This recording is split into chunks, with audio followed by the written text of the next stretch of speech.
قاتلانہ حملہ کرنے آیا ہے اور آپ کے پاس عہدہ بھی ہے، منصب بھی ہے، جاہ بھی ہے، یعنی جتنا جو کچھ کہیں موجود ہے، جیسا چاہے فیصلہ فرمائے، لیکن آپ نے پھر بھی اسے معاف فرما دیا، پھر بھی جناب اسے بخش دیا. یہ نبی پاک کے جس کو آپ کہیں حقیقی صحابہ اور زبردست تربیت یافتہ ہے. آج ہمارا کیا حال ہے؟ ہم سے بندہ معافی مانگے پھر بھی معاف کرنے کے لیے تیار نہیں ہوتے. بھائی غلطی ہو گئی، آئندہ نہیں کروں گا. نہیں ابھی میں بتاؤں گا غلطی ہوئی کیسے. جیسے ہم سے تو ہوتی ہی نہیں ہے غلطی. گھر میں کسی کی غلطی ہو جائے، فیملی میں کسی کی غلطی ہو جائے، بچوں کی امی سے غلطی ہو جائے، بچوں سے غلطی ہو جائے، ملازم سے غلطی ہو جائے، ہم کہتے ہیں کیونکہ ہمارے ہاتھ میں کنٹرول ہے نا، ہم نافذ کر سکتے ہیں، ہم آرڈر کر سکتے ہیں، ہم بدلہ لے سکتے ہیں. مگر آج مسلمان کو معاف کرنے کے لیے تیار نہیں ہے.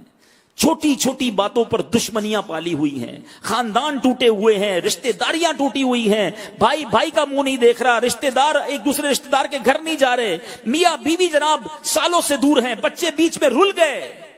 مگر وہ ایک معافی، وہ ایک سوری، وہ ایک درگزر کرنے کے لیے ہم تیار نہیں ہیں. اچھا پھر کہتے کیا ہے کہ غلطی اس کی تھی نا، وہ معافی مانگے تو میں دوستی کر لوں گا. پہلے اس کو جھکنا چاہیے. یہی وہ ایک سوری ہے، یہی وہ ایک معافی ہے جو برسوں سے دوستوں کو دور کیے ہوئے ہے، فیملیز دور ہو گئی ہیں، رشتہ دار دور ہو گئے ہیں، کاروبار تباہ ہو گئے ہیں. اس نے کہا کیسے ایسے مجھے، بس اب میں معاف نہیں کروں گا. اگلا کہتا ہے یہ معافی مانگ لے، وہ کہتا ہے یہ معافی مانگ لے. ایک بیچ کی معافی ہے جو کئی سالوں سے فیملی توڑ کے بیٹھی ہوئی ہے. نہ کرو ایسا. میٹھے اسلامی بھائیوں، زندگی بہت تھوڑی ہے، تھوڑے دنوں میں تو ہم سب چلے جائیں گے دنیا سے. تھوڑی زندگی ہے، ہنس کے گزاریے، محبتوں سے گزاریے، پیار بانٹ کر گزاریے، درگزر کر کے گزاریے. اگر وہ نہیں مانگ رہا معافی، آپ آگے بڑھ کر معافی مانگ لیں، آپ درگزر کر لیں، آپ دل بڑا کر لیں. ہماری میمنی زبان میں ایک بڑا پیارا جملہ کہا جاتا ہے، کہتے ہیں جو نمیوں وہ اللہ کے گمیوں، جو جھک جاتا ہے نا وہ اللہ کو پسند آ جاتا ہے. آپ آگے بڑھ کے معاف کر دیجئے، آپ آگے بڑھ کے خود معافی مانگ لیجئے، کوئی بات نہیں ہے. درگزر کرنا سیکھیے. ایک روایت سن لیجئے. وہ لوگ جو ریونج لینے والے، بدلہ لینے والے، دشمنی رکھنے والے، دل میں بغض رکھنے والے، غصہ نافذ کرنے والے، رحم نہ کرنے والے، ظلم کرنے والے ہوتے. سنو اور اس روایت کو پلو سے باندھ لو. روایت کا مضمون یہ ہے، اس شخص پر رحم نہیں کیا جائے گا جو رحم نہیں کرتا، جو معاف نہیں کرتا اسے معاف نہیں کیا جائے گا. آج ہم اللہ کے بندوں پر رحم نہیں کر رہے. اگر قیامت کے دن ہم پر رحم نہ ہوا، ہم پر مہربانی نہ ہوئی، ہمیں معاف نہ کیا گیا تو مارے جائیں گے نا. اگر ہم سے حساب لیا گیا ایک ایک چیز کا، ایک ایک غلطی پر پوچھ لیا گیا تو کدھر سے ہم جواب دے پائیں گے؟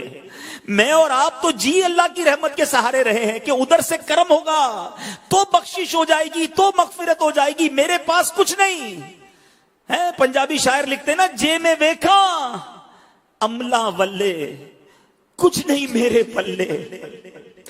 عمل کے معاملے میں تو بیڑا غرق ہے. اگر عمل تولے گئے، عمل کا حساب پوچھا گیا، غلطیوں پر پرسش ہوئی، ایک ایک بات کا سوال کیا گیا تو میں گیا، پھر تو مارا گیا. جے میں ویکھا عملہ ولے، کچھ نہیں میرے پلے. جے میں ویکھا رحمت رب دی، جے میں ویکھا رحمت رب دی، بلے بلے بلے. عدل کرے تا تھر تھر کمبن، اچیاں شانہ والے. جب عدل ہوگا نا، اگر انصاف کی بات ہوگی، اگر حساب کتاب اور اعمال کھلیں گے تو جن کی شانیں بڑی اونچی ہیں نا، جن کے نام بڑے اونچے ہیں، وہ بھی کانپیں گے قیامت کے دن، وہ بھی گھبرا جائیں گے. کدھر سے جواب بنے گا؟ ہم جیسے گناہگار تو مارے جائیں گے. عدل کرے تو تھر تھر کمبن، اونچیاں شانہ والے. فضل کرے تے بخشے جاسن، میں ورگے منہ کالے. اگر اللہ انصاف کرے گا تو پھر تو بڑے بڑے لوگ کانپنے لگ جائیں گے. اور اگر رحمت ہوگی، فضل ہوگا تو میرے جیسے منہ کالے بھی بخشے جائیں گے. ہم تو امید پہ جی رہے ہیں، رحمت کی امید پر ہی جی رہے ہیں. اب پھر کسی کو معاف نہیں کرتے، پھر کسی سے درگزر نہیں کرتے، پھر کسی کو جناب کسی پر مہربانی نہیں کرتے، پھر بدلہ لینے کی سوچتے ہو، پھر کہتے ہو جناب میں بتاؤں گا میں کون ہوں. نہ کرو ایسا. ایک بار ایک صحابی رسول اپنے کسی غلام کی غلطی پر اسے سزا دینے کے لیے آپ نے اپنا کوڑا اٹھایا، پیچھے سے آواز آئی کہ جس طرح تم اس پر قدرت رکھتے ہو کوئی ہے جو تم پر اس سے زیادہ قدرت رکھتا ہے۔ اس صحابی رسول نے جب پیچھے مڑ کر دیکھا نا تو نبی پاک علیہ الصلوۃ والسلام موجود تھے، ہاتھ جوڑ کر عرض کی حضور میں اس کو اللہ کے لیے آزاد کرتا ہوں، اور کچھ اس طرح میرے آقا نے فرمایا کہ اگر تم ایسا نہ کرتے تو تمہیں آگ چھوتی۔ کاش یہ سمجھ لائیں ہم کہ معاف کیجئے، درگزر کیجئے، محبتیں پھیلائیے۔ حضرت عمر رضی اللہ تعالیٰ عنہ نے جان کے پیاسے خونی قاتلانہ حملہ کرنے والے کو معاف کر دیا۔ ہم چھوٹی چھوٹی باتوں پر معاف نہیں کرتے۔ سیکھتے جائیے، سمجھتے جائیے، اور یاد رکھیے تکبر جو ہے نا ان کے تو قریب سے بھی نہیں گزرا نا۔ اتنا بڑا آپ کی حکومت کتنی تھی؟ سنیے، آپ کی 22.5 لاکھ مربع میل پر تنہا حکمران تھے۔ حضرت عمر کا جو کنٹرول میں جو رقبہ تھا نا دنیا میں 22.5 لاکھ مربع میل تھا، ہزاروں کی تعداد میں آپ کی فوج کے کمانڈر تھے، لاکھوں کروڑوں لوگ آپ کے تحت تھے، مگر عاجزی اور انکساری کا عالم کیا تھا کہ خاک پر سو جایا کرتے تھے، سادہ لباس پہنا کرتے تھے۔ ایک روایت میں آتا ہے کہ آپ روزانہ 7 یا 9 لقمے کھاتے تھے بس۔ خوف خدا کا عالم یہ تھا، اتنا بڑا مرتبہ ہونے کے باوجود کہ روتے روتے آپ کی آنکھوں کے آپ کے گالوں پر 2 سیاہ لکیریں پڑ گئی تھی۔ اتنا خوف خدا میں روتے، حالانکہ جنہوں نے دنیا ہی میں نبی پاک سے جنت کی بشارت پالی، قطعاً جنتی گارنٹی مل چکی ہے، مگر پھر بھی راتیں گریہ وزاری میں گزرا کرتی ہیں۔ ایک بار حضرت عمر اپنا ہاتھ آگ کے قریب لے گئے اور اپنے آپ کو سمجھا رہے ہیں، ڈرا رہے ہیں کہ عمر اس آگ کو برداشت کر سکتے ہو؟ جب اسے نہیں کر سکتے تو جہنم کی آگ کو کیسے برداشت کرو گے؟ ایک صحابی کہتے ہیں میں نے دیکھا حضرت عمر اکیلے میں اپنے آپ سے باتیں کر رہے ہیں، جب غور سے سنا تو کیا کہہ رہے ہیں کہ اے عمر، خطاب کے بیٹے، اللہ سے ڈر۔ ذرا سوچئے، ایسا خوف خدا، ایسی گریہ وزاری، اور آج ہم ہیں کہ گناہ رکتے نہیں ہیں، گناہ ہے کہ ختم ہی نہیں ہو رہے، بڑھتے ہی جا رہے ہیں، مگر شرم ہے کہ آتی نہیں ہے، آنسو ہیں کہ بہتے نہیں ہیں، ندامت ہے کہ قریب سے نہیں گزری۔ اور تھوڑا سا منصب مل جائے، تھوڑا سا عہدہ مل جائے، تھوڑی سی شہرت مل جائے، تھوڑے سے پیسے مل جائے تو پیر زمین پہ نہیں رہتے، بندے کی ٹور ہی الگ ہو جاتی ہے۔ اے اقتدار میں رہنے والوں سنو، یہ تھوڑے دنوں کی سیٹ ہے، ظلم نہ کرنا، تکبر نہ کرنا، ایسا نہ ہو کہ لوگوں کو حقیر سمجھنے لگو۔ اللہ متکبر کو پسند نہیں کرتا۔ سنو سنو، میرے آقا مدینے والے مصطفیٰ صلی اللہ تعالی علیہ وسلم کی آپ کو حدیث سناؤں۔ نبی پاک فرماتے ہیں جو اللہ پاک کے لیے عاجزی اختیار کرے اللہ پاک اسے بلندی عطا فرمائے گا، یہ طے ہے۔ کچھ لوگ سادہ ہو جاتے ہیں تو لوگ کہتے ہیں یار زمانے میں سادہ ہو کر رہوں گا نا، گھل مل کر رہوں گا، جھک کر رہوں گا، غریبوں سے ملوں گا، ان کے ساتھ بیٹھ جاؤں گا، میری عزت کم ہو جائے گی۔ یہ بے وقوفی ہے ان کی۔ آپ دیکھ لیجئے، جس نے بھی عاجزی اختیار کی ہے اللہ اسے بلندی عطا فرما دیتا ہے۔ دور نہیں جاتے، آج کے دور کی اگزامپل موجود ہے، ہم سب کی آنکھوں کی ٹھنڈک، قبلہ شیخ طریقت امیر اہل سنت، کروڑوں مرید ہیں جن کے دنیا بھر میں چاہنے والے ہیں۔ بتاؤ کیسی سادگی ہے، لباس کیسا سادہ ہے، انداز کیسا سادہ ہے۔ ارے غریب مریدین کے ساتھ بیٹھے ہیں، انہی کے ساتھ بیٹھ کر سحری کے وقت الگ لوگ ہوتے ہیں دسترخوان پر، افطار کے وقت الگ لوگ ہوتے ہیں، سب سے گھل مل کر رہتے ہیں۔ بتاؤ یہ گھل مل کر رہنا، یہ عاجزی اختیار کرنا ان کی عزت کم کر رہا ہے یا عزت بڑھاتا چلا جا رہا ہے؟ اپنی آنکھوں سے ہم دیکھ رہے ہیں، بڑے بڑے گن گاتے ہیں ان کے ستھرے کردار کے۔ یہ کیا ہے؟ سنو حدیث پاک، جو اللہ پاک کے لیے عاجزی اختیار کرے اللہ پاک اسے بلندی عطا فرمائے گا۔ جو خود کو کمزور سمجھے گا مگر لوگوں کی نظروں میں عظیم ہوگا۔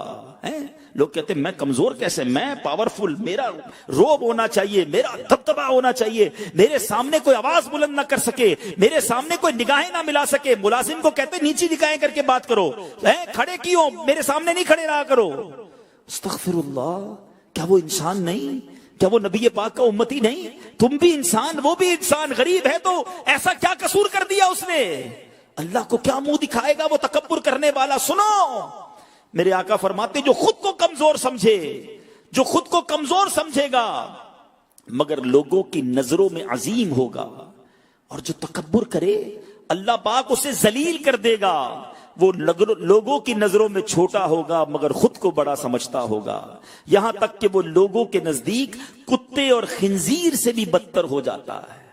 جو لوگ یہ سمجھتے ہیں نا میرا بڑا روب ہے, میرا بڑا دبدبا ہے, میرے آگے کوئی بات نہیں کر سکتا, عزت نہیں ہوتی لوگوں کے دلوں میں. پیچھے سے لوگ ان کے بارے میں نہ جانے کیا کیا باتیں کر رہے ہوتے ہیں. دنیا سے جائیں تو لوگ کہتے ہیں جان چھوٹی. عاجزی کرنے والا مدتوں دلوں میں بستا ہے. دنیا سے چلا جائے پھر بھی لوگ اس کی قبر پر, اس کے مزار پر جا کر دعائیں کرتے ہیں.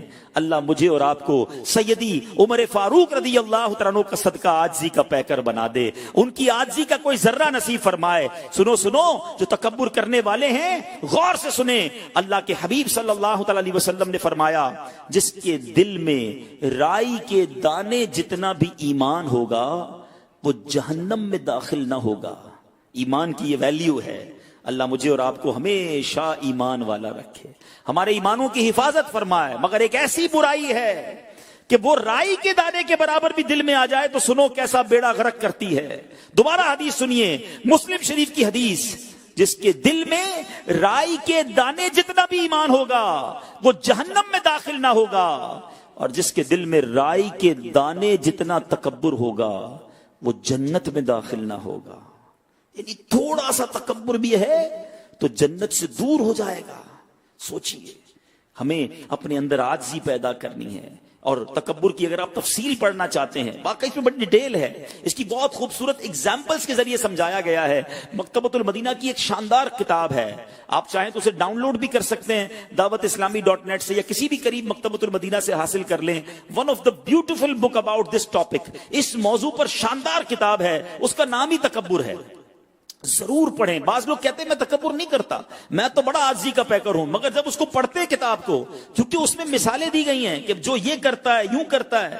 میں ایک دو مثالیں دیتا ہوں. کچھ لوگوں کا خیال ہوتا ہے میں کیوں سلام کروں, پہلے لوگ مجھے سلام کریں. ملازم کو میں کیوں پہلے سلام کروں, میرا ملازم پہلے سلام کرے, چھوٹی عمر والا پہلے مجھے سلام کرے. تو یہ بھی تکبر کی ایک نشانی بیان کی گئی. ضروری نہیں ہے تکبر ہو, لیکن یہ ایک نشانی ہے. ہر بندہ اپنے بارے میں غور کرے, میں کیوں سوچتا ہوں کہ میں سلام ڈالوں پہلے لوگ مجھے سلام کریں, میں جدھر جاؤں لوگ کھڑے ہو جائیں, مجھے اچھی جگہ بٹھایا جائے. بہت ساری اس میں ایگزامپلز ہیں. تو اللہ کرے کہ ہم اس کو پڑھیں بھی اور تکبر جیسی خطرناک بیماری سے بچنے میں بھی کامیاب ہو جائیں.